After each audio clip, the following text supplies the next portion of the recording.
In short, these developments are really bad for climate change and generally also bad for international solidarity and cooperation, not just for climate change, but for other issues as well.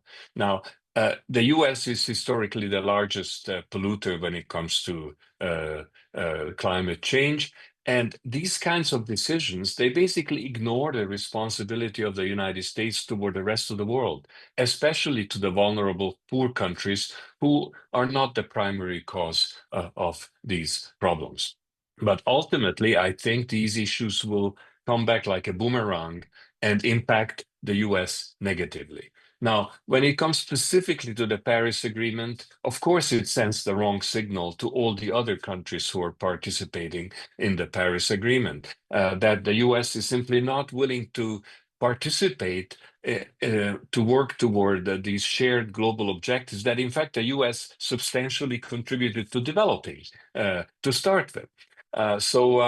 That's unfortunate. And then we have a few countries that seems to be like sitting on the fence. You know, they're not sure how much they should reduce or not reduce. And when they see a big country like the US not doing it, they say, well, why should we?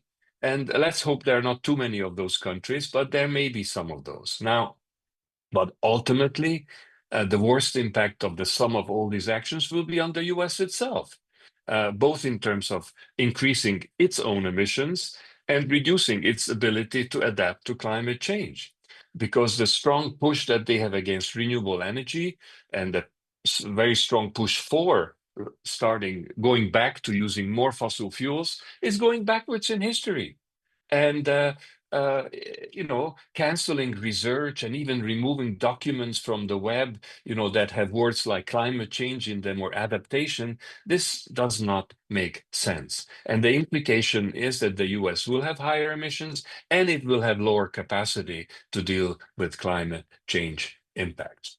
Specific point, if I may, just the moving back of the US also means that there will be much less resources, financial resources available for climate finance, which is so important to keep the overall agreement with the world and the negotiations moving forward.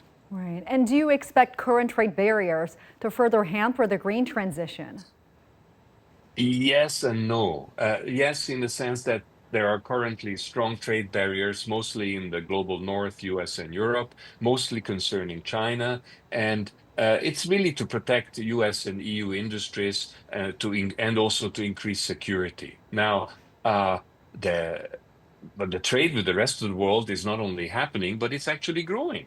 And with Latin America, with Africa, other Asian countries. So global commerce is still going to move forward, except that maybe a bit less or not so much to North America and Europe. Now, what is remarkable to note here, if you look at Europe, who has been a leader in clean technologies for climate change, now with these arrangements, we'll have less access to cheap, clean technologies like photovoltaics, electric cars, and so on and so forth, unless some changes are made. Now, China has made huge advances and has become a global leader in renewable energy, electric cars, batteries, and so on. But the time has now come for China to not just simply sell products like EVs, but also increasingly engage with other highly developed countries and their car companies in Europe and North America to license its technologies, because now China has the best technologies